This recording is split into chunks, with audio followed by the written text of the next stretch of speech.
Hello everyone, I'm Tempo Jesus, and I'm here to share my thoughts about the balance update that Blizzard is planning to implement in 2 months, just after BlizzCon. Very similar to patch 4.0 last year.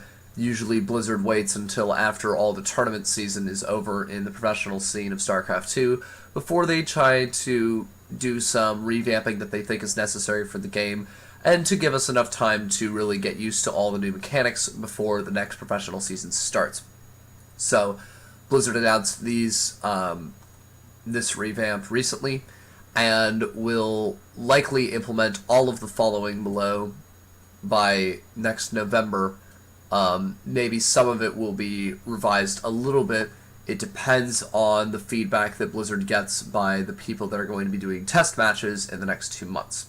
So without further ado, let's go ahead and read all this. Keep in mind that I am a Master 2 Zerg player that barely off-races as Zerg and Protoss, so a lot of this is going to be said from a Zerg perspective, but I am going to just give my thoughts on all the changes that Blizzard's planning to make. So, last year we released an update containing design changes aimed at improving StarCraft 2 multiplayer. This year we plan to release another design patch soon after the WCS Global Finals at BlizzCon, which will be in early November. Our main goals for this patch include balancing the late game power of each race while discouraging turtle play, ensuring upgrades present non-trivial decisions, and broadening the unit composition options in a number of matchups. Okay. This includes looking at each race's massive units and making improvements to give them a clearer role or to make them more interesting to play with. Alright, I'm on board with all of this so far. At the end of the video, I'll go back and see if they actually reached the main goals with what they're trying to do. So, starting off with Terran. These are the changes to the Terran Battlecruiser. Removed random delay between shots for both the ground laser battery and the air laser battery. They misspelled battery. Air laser battery damage reduced from 6 to 5. Yamato cannon damage reduced from 300 to 240. Can move while shooting. Okay. This video gives a demonstration of what the moving while shooting looks like. It's going to look like this. So as you can see, the current Battlecruiser has to move forward and then stop and shoot. The Battlecruiser that they're reporting will be able to fire on the move. Keep in mind that the Battlecruiser has a very slow move speed in comparison to most units, so running from it will actually be relatively feasible. The mighty Battlecruiser has always occupied a strange place in StarCraft 2, I completely agree with that. With very high DPS but a slow speed and a medium attack range, it can deal a ton of damage, but only if its target allows it to. It also has some odd unit relationships. At maximum upgrades, few units can stand up to a Battlecruiser, but when first produced without upgrades, basic ground units like Marines and Hydralisks can effectively counter it. Air units like Void Rays and Corruptors can also counter Battlecruisers, but they're in turn vulnerable to being one-shot by the Yamato cannon. I agree with all that. Removing the random delay on Battlecruiser auto attacks is perhaps the most unusual change we've implemented here. While virtually all units in StarCraft have a random delay, the Battlecruiser's high random delay ratio to the auto attack cooldown could cause moments where the Battlecruiser would do less damage than expected. By removing it, we're increasing Battlecruiser damage per second by roughly 20% and making its damage consistent. However, while we want the Battlecruiser to be stronger against ground targets, we don't want to make it the best all-around unit, so we're reducing its anti-air attack by 1, which maintains its current vulnerability to airborne threats. Okay? Lowering Yamato cannon damage to 240 is actually a throwback to its Brood War value. This mainly affects Void Rays, as it will now heavily damage them rather than outright destroy them in a single shot, while still keeping it at a similar power level versus Corruptors and Carriers. I'm going to check real quick. I don't remember. I'm trying to remember how much health the Corruptor. A Corruptor is only 200 HP, so even if they nerf the Battlecruiser, the Yamato cannon damage, it will still one-shot a Corruptor. That's all I wanted to clarify. Okay. Moving while shooting is an experimental and often requested change. While Battlecruisers are slow, being able to pursue targets that have to stop to fire back makes the Battlecruiser much more maneuverable in combat and dangerous to kite unless you use units that greatly outrange it, such as Tempests or Vikings. Thus, this change mitigates the medium-range weakness of the Battlecruiser without changing its relation to static defenses and long-range units. That also makes me curious. Excuse me, I screwed up there because I forgot to load a scene. That's not what I meant to do. I'm screwing up all over the place. Okay, so the range of the Battlecruiser is 6 on both air and ground. A Corruptor is also 6. A Viking has a range of 9, and a Tempest has a range of something ridiculous. 15, yeah, so... How much does the Liberator have? Okay, yeah, so the Battlecruiser with an air range of 6 will still be outranged by a Viking. What about a Void Ray? A Void Ray also has a range of 6. So a lot of air units have ranges of 6. A Viking has an air range of 9, and a Tempest has an air range of 15. In fact, the Tempest air range of 15, I believe, is the longest attack range in the game, air or ground, under any circumstance. So,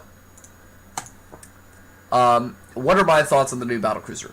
I think that this is all totally fine.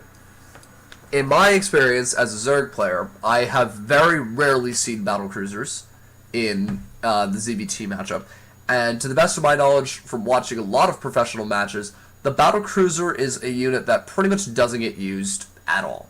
It does, very rarely, but the Battlecruiser is a unit that seems like it should be the pinnacle of Terran's Skytech, and it just very rarely gets used. It has essentially no place in the meta, because the Battlecruiser is so expensive to get and doesn't actually get enough for how much it costs to get, and the supply is better used for other starport units such as Ravens. So I think that the Battlecruiser is currently not a well-used unit, and I think Blizzard's trying to make the Battlecruiser come back into the meta. One thing I will say about the Battlecruiser that is not addressed here that I think does need to change is that the Battlecruiser currently has the ability to do a jump, which has a cooldown of, I believe it's 68 seconds, where the Battlecruiser can jump anywhere on the map, and after 4 seconds of being invulnerable, immediately start attacking whatever it jumps to. My suspected fear about these changes to the Battlecruiser is it will accomplish Blizzard's goal of making this unit more viable and more feasible and more usable for Terrans, and Terrans will start to use Battlecruisers more. I think the problem with this is that the Battlecruiser is going to have too much mobility with the jump mechanic after it gets all of these relative damage buffs, because the fact that they're trying to make the Battlecruiser stronger against ground targets means that it's going to be more appealing for Battlecruisers to be used earlier in the game before the opponent is able to tech to air, which is definitely what their intention is right now. They want it so that the Battlecruiser can't be killed by Stalker, Marine, Hydra. They want it to be killed by Void Ray, Viking, Corruptor. So, that's fine, but my fear is that as a result of the move while shooting and all that, Battlecruisers are going to become a more viable option for Terrans to go in the mid-game / early late game, which means that it could very well be the case that Terrans will start getting large amounts of Battlecruisers and then just warping them straight in your base and killing all their tech. So, my suggestion for that mechanic, which I think is a little bit broken, because for a unit that has one of the slowest movement speeds of the game, that teleport makes it such an incredibly mobile unit that I don't think it actually makes sense to give it... I think the 68-second cooldown is fine, but I don't think it's okay for the Battlecruiser to literally teleport anywhere on the map regardless of whether you have vision. First of all, I think you should have vision. I think at the very least, a Terran should have to burn a scan if they're going to jump 15 Battlecruisers in your base. That's a pretty small price to pay, but it actually makes sense. I don't think it makes sense for a Battlecruiser to just jump somewhere with no vision. But the other thing is that I think that the idea of a Battlecruiser jumping all the way across the map is a little bit ridiculous, especially if you have them in high numbers. I can already picture Zergs that are just going to be at Hive Tech, and then 15 Battlecruisers will just warp in their main, Yamato down their Hive and both of their Spires, and then we'll be able to take the next fight, and then if they survive long enough, jump back home. So, my suggestion with that mechanic, which I think will need to be addressed as Battlecruisers become more popular, is there should be a limit on how far the Battlecruiser can jump. It can still be pretty far. I would say maybe like a third of the map to half the map would be totally fine. But I don't think the Battlecruiser should be able to literally jump across the entire map and go straight into your main and kill all of your tech. That seems a little too powerful for a unit that is otherwise completely immobile. A similar unit that would from Zerg would be the Broodlord. There's no way to get the Broodlords to where you need them to be without physically morphing them close to where you want them and then taking them there.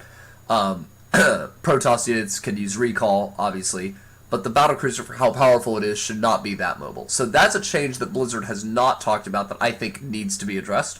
Especially as a result of these buffs, the Battlecruiser is going to become more popular, and I think that's going to be something that's going to be a little bit problematic. So, I talked a lot about the Battlecruiser, but the Battlecruiser it has a lot of changes, and I think it's going to change a lot about the matchups that are involved with the Battlecruiser. So, the Widowmine. Drilling Claws upgrade now also permanently cloaks the Widowmine while burrowed. A new visual effect will be applied to the Widowmine to indicate this. So, before patch 4.0, the Widowmine, whenever it burrowed, was just permanently cloaked. And because the Widowmines were so powerful in the early game, although I dispute whether they were actually that powerful in the early game, as a result of the Widowmines being such a ubiquitous opener and doing a lot of damage, Blizzard decided to get rid of the cloak on the Widowmine after it had fired its shot, which I think was not the right way to nerf the Widowmine, but that's how it was. But as you see here, as they explain, this change restores the Widowmine post-upgrade to its state prior to patch 4.0. This aligns with our previous goal of making early-game Widowmines feel fairer to both the attacker and defender, while also improving the value of the Widowmine upgrade. I do agree with all of that. I think that Tunneling Claws is something that most Terrans don't get at all, but this gives it an extra incentive to get that upgrade. This should allow Terrans to utilize Widowmines late game more effectively in TVZ against Zerglings/Baneling packs and achieve better passive scouting and zone control through well-placed mines. I definitely agree with all of this. I think it's a good way to get people to use the upgrade, and I think that it does enable Terrans to get the Widowmines that they've always wanted. The other thing that is potentially here is that it is possible now for Terrans to get a factory with a tech lab, get Drilling Claws, and then swap the tech lab onto the starport, get a Cloak Banshee or whatever, and then do a Widowmine drop behind that. I don't know exactly how that would work because I don't play Terran, and this could be completely unfeasible for reasons that are not going through my head because I don't play the race. But you could theoretically, I suppose, get the upgrade and then do a Widowmine drop, like in the mid-game. It won't do quite as much damage, but it will require whoever you're attacking to get detection, as opposed to what everybody expects now, where the Widowmine's going to fire its shot, and then you're going to be able to clean it up immediately. So, that's a possibility. The Cyclone. Base armor reduced from 1 to 0. Currently in TVT, Cyclones can trade very efficiently against most other early game options. Removing 1 armor makes Reapers and Marines much stronger against Cyclones, while not affecting Cyclones' strength against units like Marauders and Siege Tanks. This should make them less effective to mass early on, but they'll still have value if mixed with other units. Cyclone effectiveness versus Zerglings and Queens will also move in the Zerg player's favor, so we'll be watching closely. I actually completely 100% agree with this, because Cyclones in mass are an incredibly powerful unit. A couple days ago on my stream, I actually went into the unit tester and tried to see what Zerg unit you can mass to kill mass Cyclone, and I could not find anything. Not Broodlords, not Lurkers, not Hydras, nothing. It was ridiculously difficult to find the unit that could kill a Cyclone, and I don't think I ever actually found one. I think you just need way more and the best engagement ever. The Cyclones in mass are ridiculously powerful. I think that getting rid of the base armor does serve the purpose of the TVT. I will point out right now that one of the things about balancing a game that's really difficult is when you want to change only one matchup, and this type of change in a unit is going to ultimately affect all matchups, and it's very difficult to balance it in that regard. So I understand that during balance discussions, people will always just suggest something strictly for the sake of one matchup, but it's really hard to balance a game and only change one particular matchup or only change something about a unit that only affects one particular matchup. So I always take balance discussions pretty seriously because I think it's ridiculously hard to balance a game, and overall I think Blizzard does an excellent job, but it's still, things like this are something to consider. Is this really going to screw up other matchups like ZBT? Is the Cyclone Hellbat push not going to be viable anymore because Zerglings and Queens are going to do just as well as holding it off as Roaches are? Or whatever. So, we'll find out. Let's take a look at the Thor. The 250mm Punisher cannons. Weapon speed changed from 3 to 2.5. Damage changed from 35 plus 15 armor to 40 plus 10 massive. Javelin missile launchers, their effect radius reduced from 0.6 to 0.5. And base armor reduced from 2 to 1. So, there's a lot here. This video is demonstrating the new weapon speed of the Punisher cannons. You'll see that it actually does the same amount of damage as a result of the fact that the Tempest is both a massive unit and an armored unit. So, in case it's not clear, In case it's not clear, all massive units are armored units, but not all armored units are massive units. For example, the Viking is an armored unit, but it is not a massive unit. The Thor is a massive unit and it's an armored unit. The Battlecruiser is armored and massive. The Carrier is armored and massive. Tempest is armored and massive. Mothership is armored and massive. Oh, excuse me. The Archon is the only non-massive... It's the only massive unit that's not armored. I take it back. But that's massive and armored. But like a Void Ray is just straight up armored. I think even in Zerg that holds up because the Broodlord's massive and armored and the Ultralisk is massive and armored. Yeah. So I guess I do stand corrected. I do believe that the Archon is the only massive unit that's not armored. But otherwise, that means that when it comes to the Thor is now, what this does is it does the same damage output it does before, but just against fewer targets. So, well, actually, the bonus damage is the same damage as before, just against fewer targets. So, the 50 plus massive, or 50 damage total against a massive target is going to affect Tempests, Carriers, Motherships, Broodlords, and Battlecruisers, but it won't affect just air armored targets like Vikings, Void Rays, Corruptors, things like that, which means that it's more designed to kill other large ships and not to kill any type of ship. Sorry, I screwed that up. Base armor reduced from 2 to 1. You'll see this change explained in a second. But overall, I think the Punisher Cannon weapon change is totally fine. Our goal with the Thor is to push its role away from being strong all around and being into a giant that slays other giants. I view this as kind of like the ground version of a Tempest. Like, the Tempest is a siege unit, technically, but it's a specialized type of siege unit where it's meant to kill other larger units. In turn, the Thor should be weak when swarmed by smaller units. Changing its armor allows units with fast attack speed but low damage like Marines and Zerglings to have an easier time against Thors. The reduction in anti-air radius is to address feedback that it heavily contributed towards making Medilisks weak in the mid to late game against Terran. Since we want to promote more Medilisk play, we're reducing the power of this counter. I totally agree with this. It's very discouraging when you go Lingbane Muta and the Terran can build 2 Thors, and that's all he needs. Because you can, if the Terran only builds 1 Thor, you can swarm the Thor and get right on top of it and use hold position micro to focus down the Thor without taking too much splash damage. But if there's 2 Thors, it's insanely difficult to do that and not take too much splash damage. And it's insane that 2 units can kill your entire Mutaflock that easily. So, I definitely agree with that. I also agree with the armor change. You'll actually notice that in the help menu, the Thor is listed as being weak against Marines, against Zerglings, but it's actually really difficult to kill Thors with Zerglings. It's easy to kill individual Thors with Zerglings, but if they mass like 10 Thors, Zerglings can't kill them, because even if you get a perfect surround on almost every Thor, the armor is so much. By that point of the game, they usually have +3 each. So if you have Lings with Adrenaline and +3 versus Thors that have +3 armor, the Ling does 8 damage. The Thor has 5 armor, so the Ling really does 3 damage every 0.35 seconds. So that's almost 9 damage per second, as opposed to the 24 damage per second that it would ordinarily have against an unarmored target. So this means that in the late game, instead of doing 9 damage per second per Ling, it's now going to be around 12 damage per second per Ling, which is a 33% damage increase per Ling, which I think is totally fair against a Thor that already has 400 life and that much armor and that much capacity. The idea of building Lings to kill that is totally feasible for me.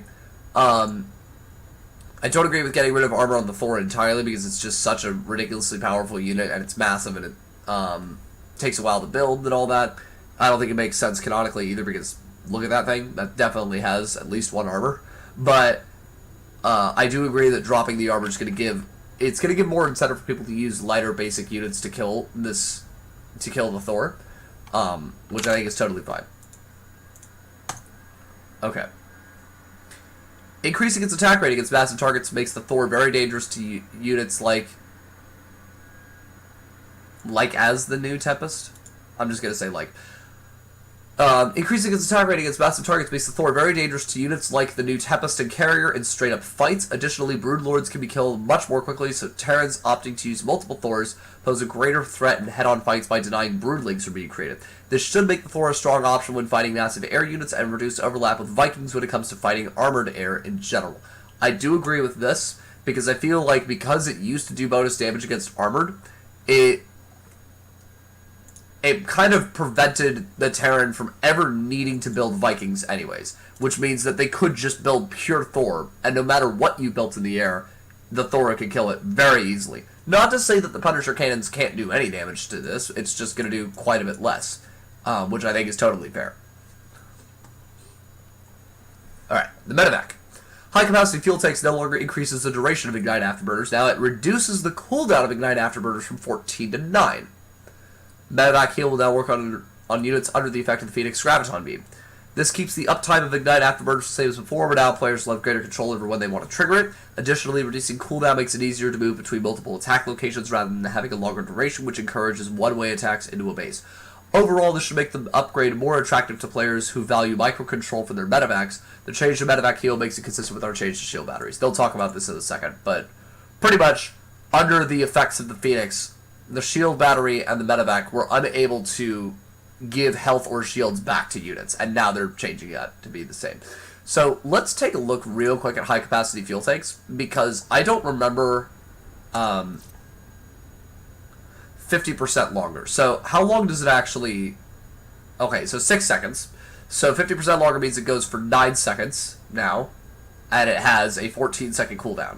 So, as opposed to having it go for 9 seconds with a 14-second cooldown, it's going to go for 6 seconds but have a 9-second cooldown. I think that's a really good idea, because there's not really a time where you're going to need that additional 3 seconds to move away from a unit. 3 seconds of additional movement speed is not really that beneficial. What's more important is the immediate burst to just suddenly get away from Hydralisks or Phoenix or what have you. So I think that changing it to just have it go more often is going to give Terran players a bigger incentive to use it, and I agree with that wholeheartedly. Okay. The Banshee. Hyperflight rotors upgrade costs reduced from 200 to 150. While speedy Banshees are very threatening, this upgrade is quite rare at high-level play. We wanted to give this Banshee upgrade a slight boost by reducing the price to make it more attractive to get in the mid or late game. I totally agree with this as well. I think that Speed Banshees are a very interesting unit that you can definitely use, but a lot of people don't really go for Speed Banshees. And I guess that part of it is because it's really expensive, and I don't mind dropping this a little bit. I also think, correct me if I'm wrong, but the build time on Hyperflight Rotors is exceptionally long. They might honestly want to drop the build time of the upgrade a little bit as well. But I would be totally down with seeing more Speed Banshees. I think it's a really clever unit. It's a great harassment tool. It gets Terran to be a little bit closer to the potential harass of, like, the Muta or the Phoenix, which are both much faster units. So, I totally agree with this. The Raven. Anti-armor missile damage reduced from 15 to 0. That's not going to last. Anti-armor missile will now reduce Protoss shields as well as armor. While we have reduced the Raven's damage on the anti-armor missile a few times now, it still sees use as a strong area of effect damage ability in the late game during TvT matchups, since the intent for anti-armor missile to be used as a debuff and not for its damage. We want to emphasize this purity of purpose, thus we're removing the damage and making it affect all types of armor upgrades in the game. Other changes might be required to make the spell sharper, and its purpose will be monitoring how things go during testing. I think this is a bad idea, because the way it's splashed, and I have very little idea of how it's used in TvT, so this could be completely out of left field, but I feel like without this, the Terran is left with very few options to do any kind of air splash damage. I guess you have Liberators, but the radius on that is very small, so I think that getting some Ravens and doing that was a good way of getting some splash damage down. So, I don't know. I don't think they should go to 0.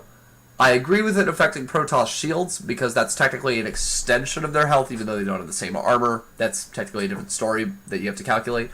But I don't think that getting rid of the damage of it entirely is what you want to do.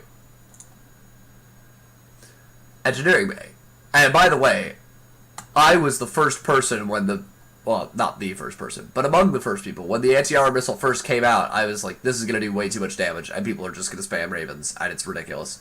And then they nerfed it, and I'm very glad they did. But I think this is too much. The Engineering Bay.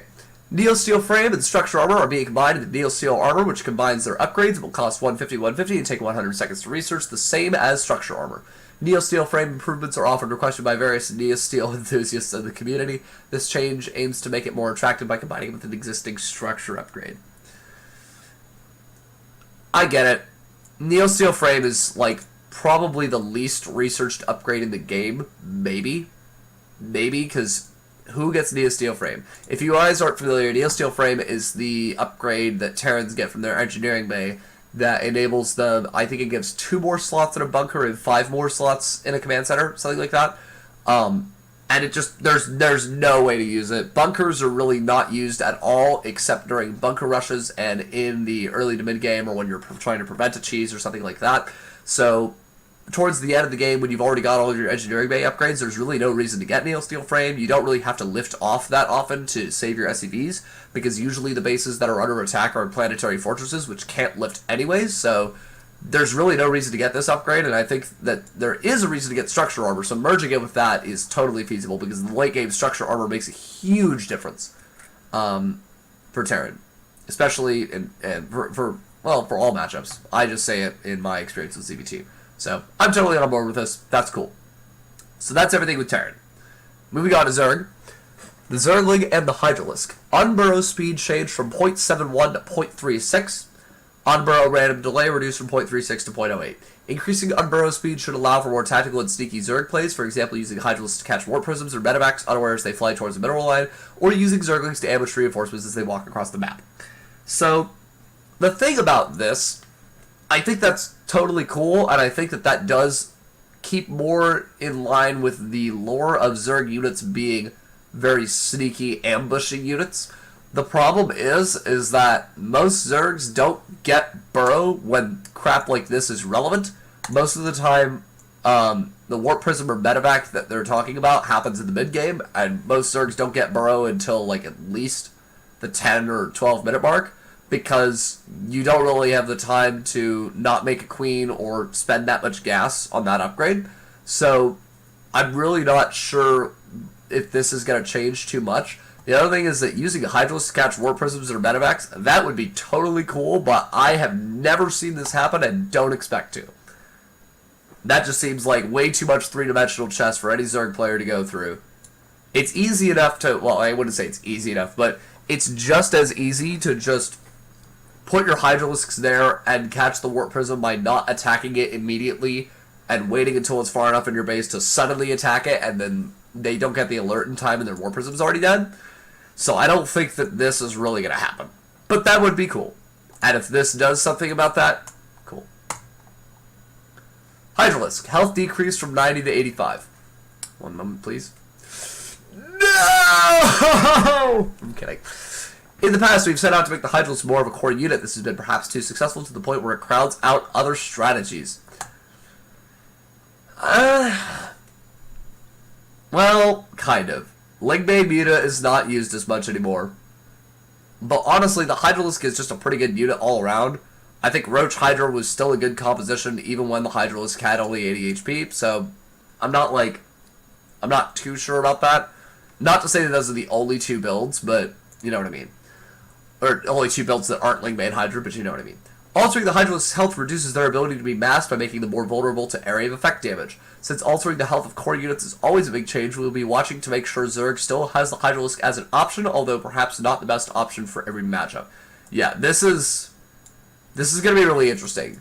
So, the vulnerable to area of effect damage is the part that's really going to be interesting. Because, at the moment, a Hydralisk with 90 HP can barely live, and I mean barely live, against a High Templar. A High Templar Storm does 80 damage. So, if a Hydralisk is under that for the whole time, then it's going to do... What is that? Oh god. No, why? Why can't I do math right now? 88% of its health.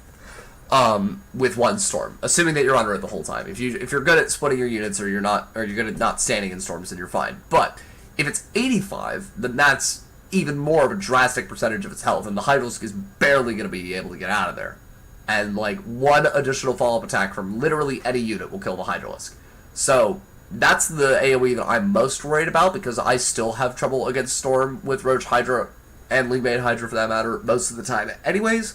So, I think this is actually... I don't know if it's going to get reverted back, but ever since the Hydralisk had 90 HP and Muscular Augments was one upgrade that did both of these things, the Hydralisk was just such a great unit, and now they're just slowly nerfing the Hydralisk, which means that I'm definitely going to go back to Link-Made Muta more now, because it's just going to be a more viable matchup. Okay. The Infestor. Infested Terran cast range increased from 7 to 8. At 8 range, Infestors will be better able to cast Infested Terrans outside the range of static defenses and further away from enemy armies, allowing them to more effectively break siege lines or threaten massed enemy forces. Okay. Sure. I barely use Infestors anymore, and when I do, I never use Infested Terrans, so good for that. I guess that's helpful. The Ultralisk. New upgrade. Anabolic Synthesis. 150 minerals, 150 gas, research time 79 seconds. I think it's actually exactly the same as chitinous plating. I think. I might be wrong. Ultralisk off creep speed increased by 10%, 4.13 to 4.55. On creep speed is unaffected. So you can see here in this video that as he chases the Marauders off the creep on the right, he's better able to close the distance. And once the stem wears off, the Ultralisk can very easily catch up. Now, I'm actually really concerned about this, but we'll read this first. This makes the Ultralisk a much stronger and more responsive option off creep without support. Due to their previous speed off creep, they were sometimes a questionable choice against Terran Bio, with high-level players being able to defeat them with Marauders. Post-upgrade, they can better pressure Terran Bio forces, as their new speed is very close to Stim's Marine/Marauder speed. Against Protoss, they can also be used to better pressure carrier/High Templar compositions by quickly engaging the High Templars while shrugging off carrier interceptor damage. So, I think that this is totally cool, because a lot of times when the Protoss gets a Sky Toss army, they usually have like 4 or 5 High Templars, and then they usually have several Archons and maybe an Immortal or two, which means the Archons and the Immortals are what's really going to kill your Ultralisks, and you're less incentivized to use Ultralisks, especially because it takes a while to tech up to Ultralisks and get all the upgrades that you're going to want for them. But I think that this will help against that. Now, this is questionable because I think if high-level players are able to defeat them with Marauders with stim kiting, that's totally fine. The amount of APM it takes to do this for a Terran player is so massive against an Ultralisk that's otherwise A-moving that I really don't see any reason to change the Ultralisk. I think that this is already too much to ask for the Terran player. I think this is just ridiculous. And the Ultralisk is just going to go to town. So, I think this is actually going to make the Ultralisk a little bit too powerful. But, we'll see. Nydus Network and Nydus Worm. Nydus Network cost increased from 150-200 to 200-250. Nydus Worm cost decreased from 100 to 50-50. While Nydus Worm is emerging, it will no longer be invincible. Instead, it has 6 armor. Nydus Worms have been used historically for all-in strategies. We want to encourage more late-game usage as a transport/harass tool. We've heard consistent high-level feedback to the effect that their lack of use late-game was due to the cost of the worms themselves. Additionally, we wanted to increase the counterplay of Nydus Worms being placed directly in front of the opponent's units, so we're removing their invincibility during their emerging phase. However, its armor will be increased while emerging, so stopping a Nydus Worm will require more commitment than just swarming it with worker units or attacking with a few basic units. Well, here's the demo. There's 2 Nydus Worms in this, and there's only 1, but you can see that it takes a lot of Marines, a lot of time to kill this Nydus Worm. A lot of time. Now, the problem I have with this is that this armor is only while it's emerging. And now, actually, I take it back. That's totally fine, because I'm picturing that every time a Nydus Worm pops up, they're going to find it and try to kill it. And it'll be so low on health by the time they've already chunked through it a bit that you won't be able to get any units out. But there are the times where the Nydus Worm doesn't get spotted at all. What I'm curious about this is how the Nydus Worm is going to show up on the minimap. Because if the Nydus Worm shows up on the minimap, I think it's going to be way too easy to stop Nydus Worms.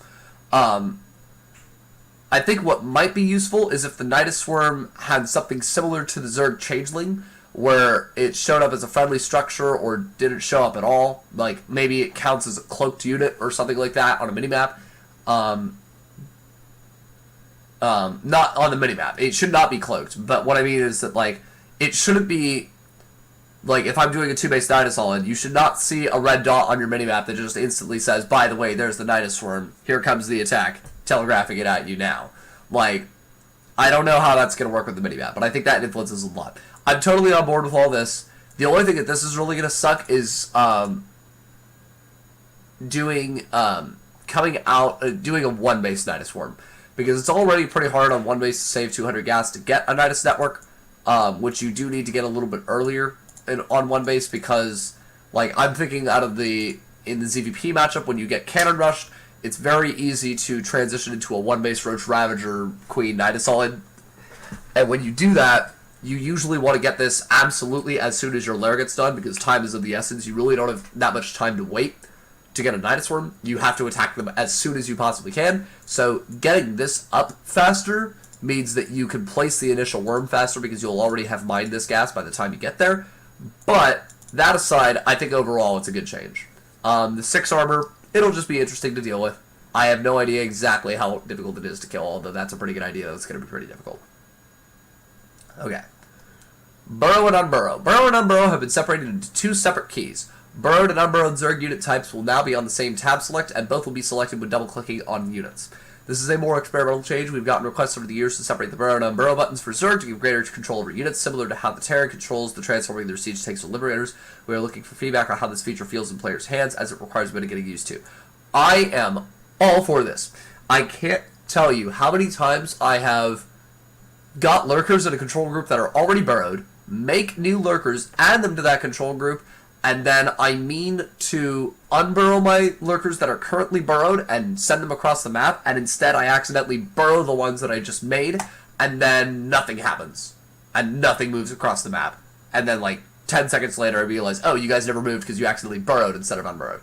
So I'm totally for this. It's going to take a while to get used to the keys, but this is a really good idea, and it's going to help a lot with maintaining better control with burrowed units. Another good example is Infestors. Sometimes you need some Infestors that are unburrowed to do fungals and some Infestors that are burrowed to do neurals. So it's going to give you better control over that. You might throw out a bunch of fungals and then burrow the ones that are done with the fungals to pull them back. That's going to be totally cool, and I'm really looking forward to that.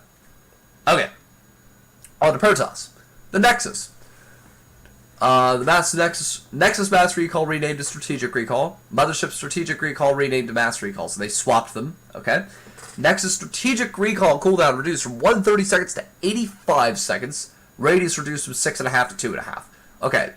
I have no idea how large those radiuses are, although I think that Infestor's fungal growth now hits for a radius of 2.5, which is pretty dang small. So, we want to make Mass Recall a more useful tool for Protoss players to be able to attack early on with small groups of units without necessarily committing to an all-in attack.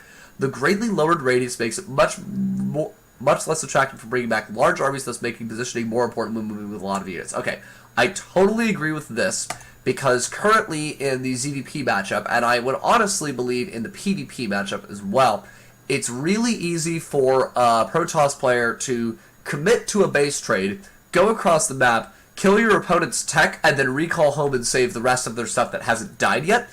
And it's really easy to win the game from there because it's impossible for your opponent to reconstruct their infrastructure, and it's really easy for you to defend everything else that's relevant while still taking a good fight because your army is just straight up better than theirs. So this I totally agree with right here. We'll have to see about the cooldown time. Keep in mind that there is Mass Recall with the Mothership, so the base trade scenario I just detailed could still happen with the Mothership. We'll have to find that out. I don't know if these are going to be on the same cooldown or not. I don't think they will be, though, because they have 2 different cooldown timers, so we'll see. Because the Strategic Recall cooldown is reduced, but it doesn't say anything about the Mass Recall cooldown, so who knows. The Sentry. Hallucination energy cost reduced from 100 to 75. Guardian shield radius increased from 4 to 4.5. Currently, Protoss players often rely on Stargate units or Adepts to scout their opponents. Hallucination was much more heavily used in the past, before Adepts existed, due to the opening cases of the game being faster and the window to build up an energy on a Sentry being much lower. Therefore, decreasing the energy cost for Hallucination should help make it a more attractive scouting option. Increasing the radius of Guardian Shield is aimed at supporting more modern playstyles. Zealots are a more popular choice now as a core unit, but their charge often places them outside of a Sentry's Guardian Shield. This aims to slightly reduce that gap so they can more effectively cover large gateway-centric armies. I'm totally on board with all that.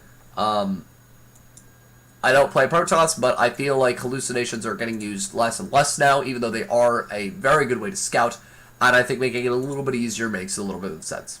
And then the Guardian Shield, I can totally see that as well. Yeah, I think this is all fine. High Templars.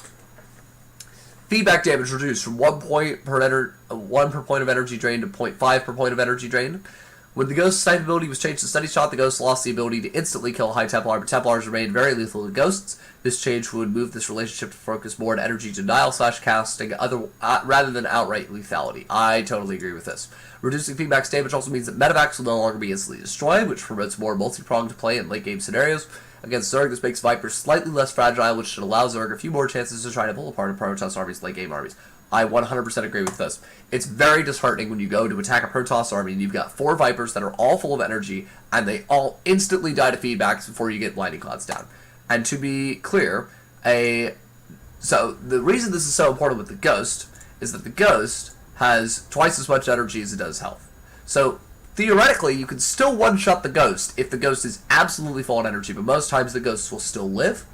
In terms of the Viper has 150 energy, or 150 life and 200 energy, so if you feed back a full energy Viper, it will not kill the Viper outright, it'll just bring it to 50 HP, and you still have the chance to go home and reconsume to try to get your Vipers out, and you're not out several hundred gas straight off the feedbacks without getting a single spellcasting ability down. You at very least have the ability to pull back and try to redo the engagement again before your Vipers die.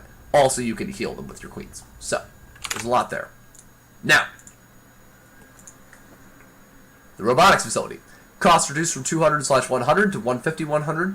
Ideally, this change will reduce the strain on Robotics Facility unit build time. Currently, their cost and position in the Protoss tech tree makes it tricky to afford 2 of them early on, which is an issue since the 4 units it can produce are all very important to Protoss mid-game strategies. Since Robotics Facilities are sometimes used in proxy strategies, we'll be monitoring this change to see if it makes holding proxies improbable. I actually don't think it's going to be that big of a problem, because when you're in a proxy situation, like let's say you're doing a cannon rush contain, you've got a pylon, several pylons, several cannons, several shield batteries, a gateway, a cyber core, and then you drop a robo bay. The robo bay, or the robo facility, excuse me, not a robo bay. The robotics facility, the problem with getting it down on time has nothing to do with the mineral income, because you usually are just mining purely off of one base and making nothing but structures, so you usually have time to afford this by the time your cyber core is done, even if it's at 200. The bigger problem, and then it wouldn't really make sense to build 2 of them in a proxy strategy, because if you're only on one base, you're not going to be able to afford 2 Immortals, or an Immortal and a Warp Prism at the same time. Like, you just don't have that much money. You don't have that much income on one base. So, I don't think it's actually going to be too bad in proxy strategies, but it could be. We'll find out. The other thing is that it could be on a 2-base proxy strategy where you might do, like, a 2-base Warp Prism Immortal all-in or something like that.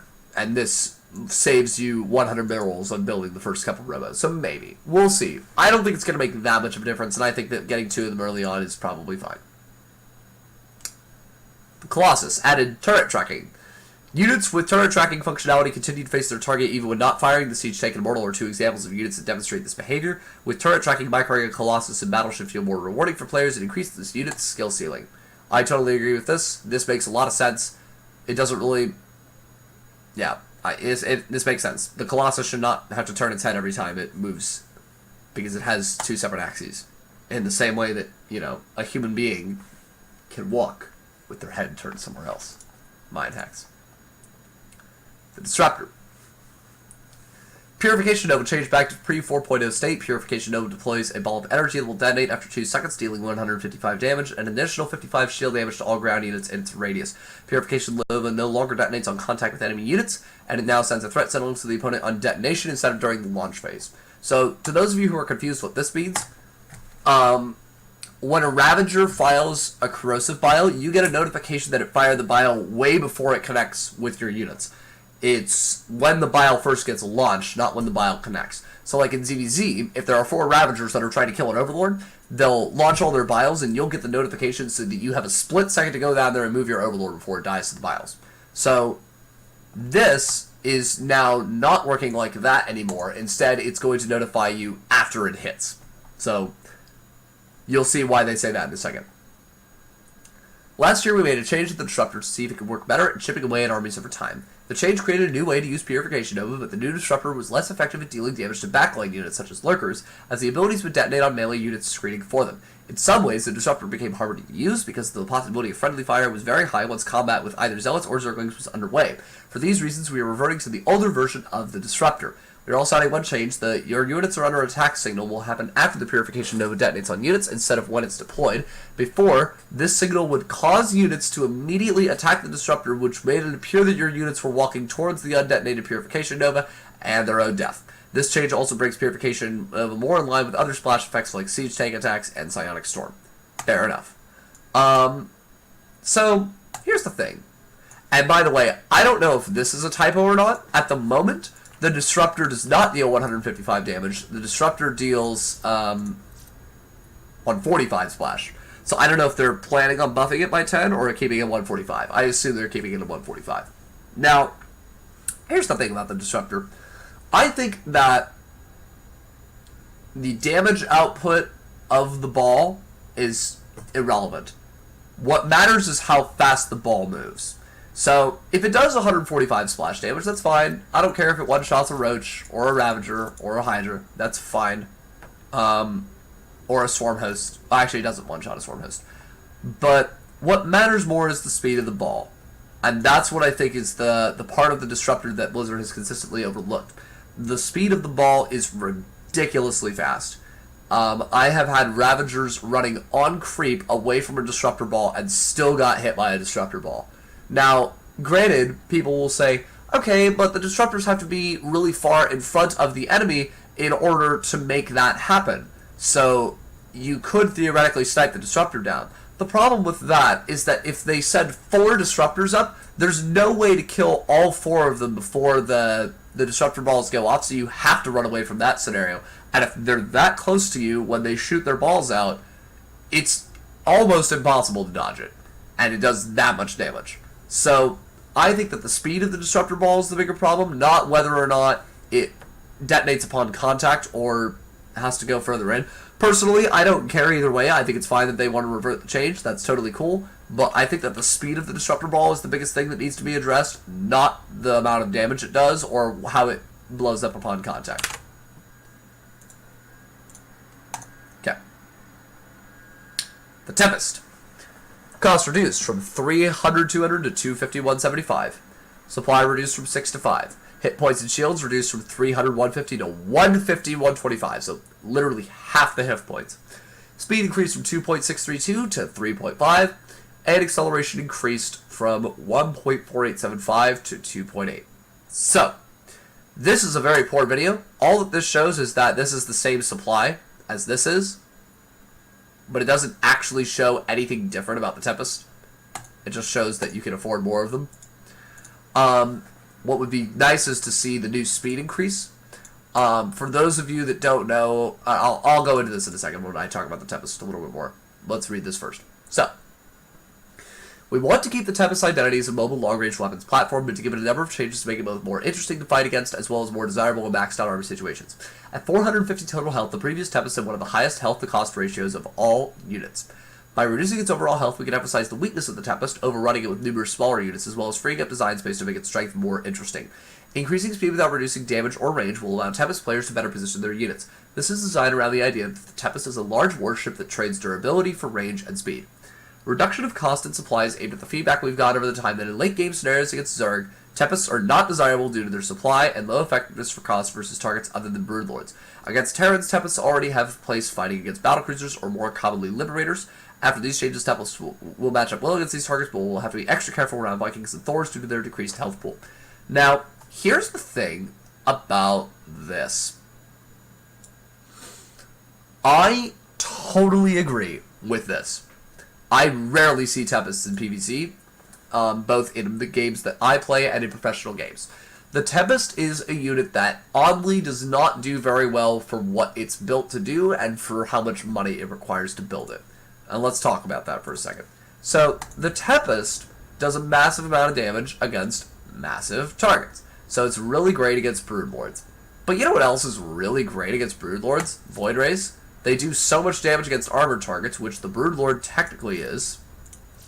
So you could just as easily, and I don't remember if a Void Ray is 3 supply or 4, but it's less than that of a Tempest. You can get more Void Rays, which are better against Broodlords and Corruptors. So if they have Broodlord Corruptor, it's much better to just get more Void Rays than it is to mass Tempests at all. So the Tempest was a unit that didn't really have, well, that doesn't, I shouldn't say this as if it's in the past, it's still happening. The Tempest is a unit that doesn't really have much of a place in ZVP at all, because when you're facing mass Broodlord Corruptor, it's better to just get more Void Rays than it is to get Tempests, and they're cheaper, with less supply, and they do more damage overall, and they're more versatile and more mobile. So, I totally agree with this change, because the Tempest just doesn't have a place in PvZ at all, even against Broodlords, because Void Rays are better. So, there's really not a reason to make them, but now there will be more of a reason to make them. The Carrier. Okay. This is the most, I suspect, the most contentiously debated thing amongst the changes that are happening now. Graviton Catapult upgrade removed. Hit points and shields increased from 250, 150 to 300, 150, which is, by the way, the health of the Tempest right now. Build time decreased from 86 to 64 seconds. Interceptor build time increased from 6 to 11 seconds. Interceptor damage decreased from 5 times 2 to 8 times 1. Interceptors will get 1 times 1 air attack instead of 1 times 2. Okay. There's a lot here. And I'm going to explain what Blizzard does in just a second. But the Carrier will want to make changes that allow players to show their skill in controlling this powerful capital ship. One of the main pain points with Carrier power is that it's very front-loaded in terms of burst damage. Currently, the Graviton Catapult upgrade allows the Carrier to deploy interceptors to easily overwhelm the sorts of rapid-firing units that can soft counter it, like Hydralisks and Marines. This makes the interaction between Carrier groups and the opponents highly lethal, either kill the Carriers quickly or be quickly destroyed. By removing the Graviton Catapult upgrade, reducing interceptor damage, and increasing Carrier hit points, we hope to reduce how immediately lethal Carrier encounters are for both sides. Increasing interceptor build time is aimed at making one of the more soft counters to Carriers, killing their interceptors, more reliable. We're also reducing the Carrier's build time partly to offset the increased time it takes for them to come up to full power, since Carriers will start out with 4 out of 8 interceptors available. Also, since the burst damage of the Carrier is reduced, we have more room to allow them to be produced faster, as opponents should be under less pressure to quickly amass their counters. Okay. So, a couple things about this. So this is totally okay, because I find that it takes an insane amount of time to rebuild Carriers if you lose all of your Carriers. Even if you have 5 Stargates that are all pumping out Carriers as fast as they can, 86 seconds is an insane amount of time to wait for a Carrier. Now, it makes sense because it's a capital ship, and I get it, but it's still a lot of time. This is just to offset that build time decrease. So, you may get your Carriers out faster, but they're not at full power at all, anywhere quicker. So 11 seconds as opposed to 6 means that it takes 5 additional seconds longer per interceptor. So if you start out with 4, it takes 20 additional seconds to get up to full power, which offsets the 22 seconds that it takes in the build time. But this is going to suck if you lose interceptors during an engagement for Carriers, because they will be weakened longer, weakened meaning they have fewer interceptors longer. So that's a really important consideration point. Now, this is what scares me. Forget the Graviton Catapult, forget the more hit points, that's pretty much irrelevant. This is scary, and I'm going to tell you why.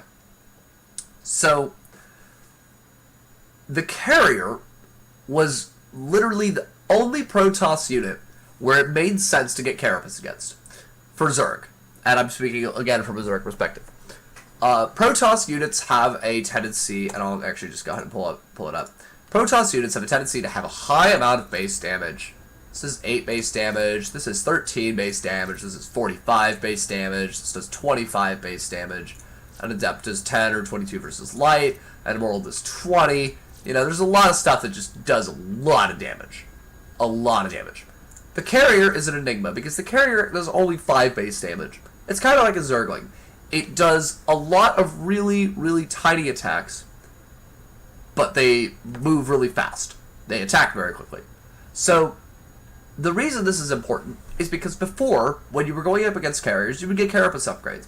And on something like a Corruptor, that made a lot of sense. Because the Corruptor has 2 base armor. So if you got +3 armor on a Corruptor, then when you go up against a carrier that has +3 attack, instead of each interceptor attacking you for 8 damage, as it would against a target that has no armor, and it attacks twice, by the way, so it's really 16, but it's 2 attacks of 8.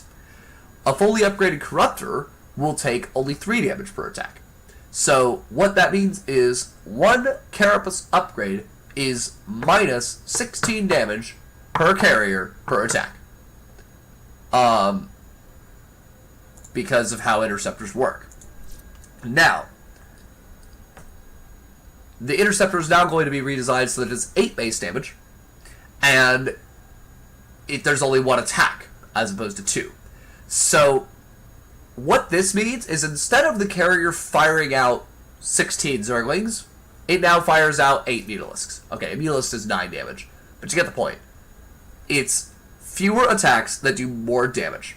This was a massive problem in patch 4.0 when the Stalker first came out, because they made the Stalker do 15 damage, and then it was 21 against Armored, which was an insane increase from what it was previously. I think it was like 10 damage and then 13 versus Armored or something like that. Even though they increased the weapon speed to make it do the same damage per second over time, it was really problematic because the Stalker, first of all, had the capacity to kill the units in fewer numbers of attacks than it did previously. For example, it was able to 3-shot a Marine as opposed to being able to 5-shot a Marine, which means you only need 3 Stalkers to shoot down 1 Marine instead of 5 Stalkers to shoot down 1 Marine, which is a massive difference. But also this means that you just get less return for when you invest into armor upgrades. And the same thing's going to happen with the carrier, where after +3, the interceptor is going to do 11 damage per attack, which means that even if you have +3 armor, it's still going to do 8 damage per attack.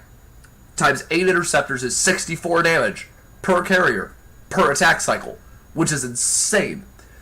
Under the old system, if you had +3 armor, the interceptors would do 5 damage per attack, so that's 10 times 8 times...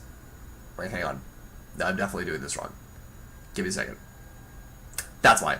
It would do 2 damage per attack, so it would only do 4 damage per carrier, which is... or 4 damage per interceptor per carrier, so that's a lot less. A lot less. So, while people might think that the damage of the carrier is being nerfed, I think that the damage of the carrier is actually going to increase a little bit because a higher base damage is going to do more against targets that have armor. There's going to be more diminishing returns against targets that have armor than as it was before. So, what this is going to encourage people to do is kill the interceptors, both because they don't attack as much and because it takes longer to rebuild them. So, I think that's fine. I think that this means I'm going to build more Spore Crawlers than I already do. But that's a fine way to deal with it, I guess. But I'm probably not going to go for Corruptors as often against carriers. I might have to go for Infestor Hydra. I might have to start using Infested Terrans or do Fungals on Interceptors and stuff like that. So, we'll see. But I'm kind of worried about this. I think this is the one change that I'm really hesitant about. Mothership. Time Warp now also reduces the attack speed of enemy units and structures by 50%, in addition to slowing by 50%.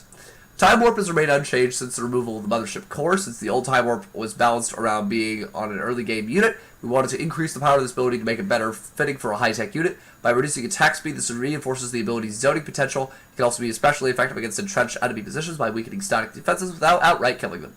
Okay, 50% is too much. I'm sorry, I'm already going to call it. 50% is way too much. Because a full energy Mothership is going to be able to drop 2 of these. So imagine 2 of these on your army. You either immediately have to pull out of the engagement, which means that you're already going to lose a massive chunk of your army, which you probably can't afford to lose because then you're going to be behind in the next engagement.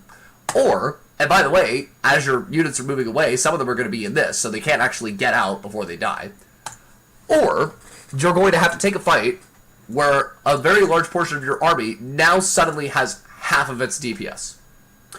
That's ridiculous. And I think that I think 50% is way too high. I think 25% is plenty. But that's just my opinion. The shield battery.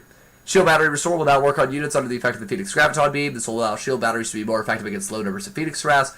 As a result, Phoenix play will need to be more of a commitment of the opponent build shield batteries. I don't know about this. It doesn't take that many Phoenix to kill probes in a mineral line.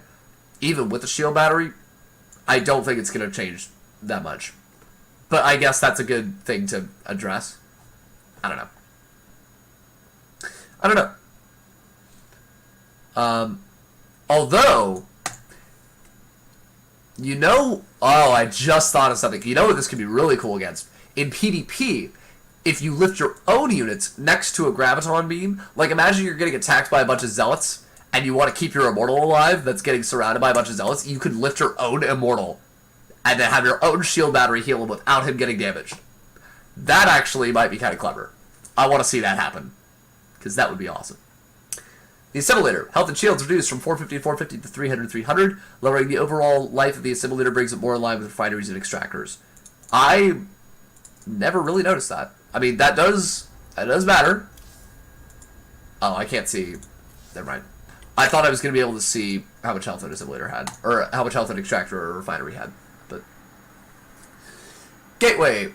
Once warp gate research is complete, newly built gateways will automatically transform into warp gates on completion. Ideally, once warp gate research is done, newly built gateways are always transformed into warp gates. This isn't the most strategic or mechanics intensive decision, so we're testing it out, making it automated.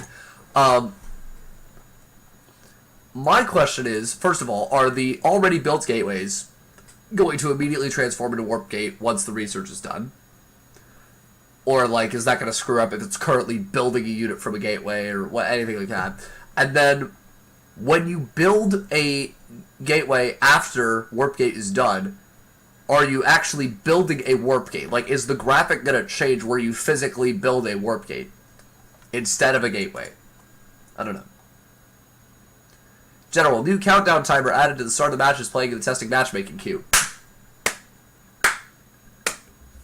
This is my saving grace right here. There's been so many games where I didn't realize that it was starting and I get behind like the first 3 or 4 seconds by not sending my overlord across the map or not building a drone or anything. This is amazing. We've received feedback that players would like to test the addition of a countdown timer at the beginning of the matches. Yes, we would. This could help players have a smoother transition from the loading screen to the start of a match by reducing uncertainty about when the game starts. Thus, we'll be feeling out this change in the testing lab. Excellent. I'm totally down with that. So, this is our first passive changes for our post-BlizzCon update coming in November. As with previous design updates, these changes are balanced towards something being more noticeable, with new changes being added or some being removed over the testing period, but that's where you come in. Starting on Tuesday, you'll be able to hop into the testing matchmaking queue, try out the changes, and let us know what you think. Good luck and have fun. Excellent. Now, let's review real quick what the goals were and see if they got them. So, main goals for this match include balancing the late game power of each race while discouraging turtle play.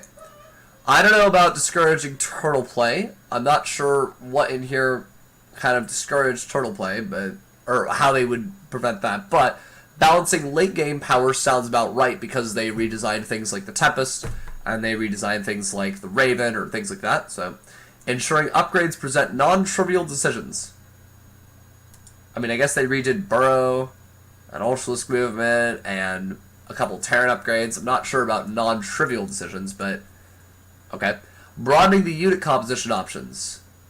I think that's probably true. I think that there are a lot of units that now have more incentive to be used. For example, the Widowmine, the Battlecruiser, the Banshee. There's more incentive to use the Infestor. There's more incentive to use the Nydus network. There's more incentive to use the Sentry. More incentive to use the Disruptor. Skytoss entirely got a rewrite. So this includes looking at each player's massive units and making improvements to give them a clearer role or make them more interesting to play with. Well, make them more interesting to play with, certainly. The only massive unit in Zerg that they looked at was the Ultralisk, but they just gave him an upgrade. So, I guess make them more interesting to play with, but everything else has definitely changed. The Battlecruiser's changed, the Colossus has changed, the Carrier's changed, the Tempest has changed, the Thor has changed, so there's a lot here. I would agree with this. So, I would say, yeah, probably. I don't know about that. Maybe. Sure. Yes. Okay. So, those are my thoughts on the new patch. I hope you all enjoyed the video. If you liked this video or liked what I had to say on the matter, feel free to subscribe to my YouTube channel or follow my Twitch channel, which I have a link in the description below. If you have any comments or thoughts on the new patch that you want to discuss with me, go ahead and be sure to leave a comment in the video below. I want to make it clear once again that I'm saying this all from the perspective of a Zerg player, so a lot of my knowledge of other matchups is probably inaccurate or not really reflective of the current meta at higher levels of play.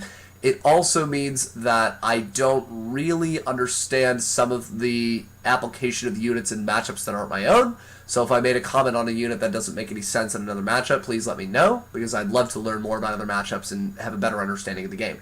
One last thing I'll point out is that balancing a game is insanely difficult. I don't envy anybody who has to do it. It's really hard work, and I think that Blizzard overall does a very good job of balancing this game.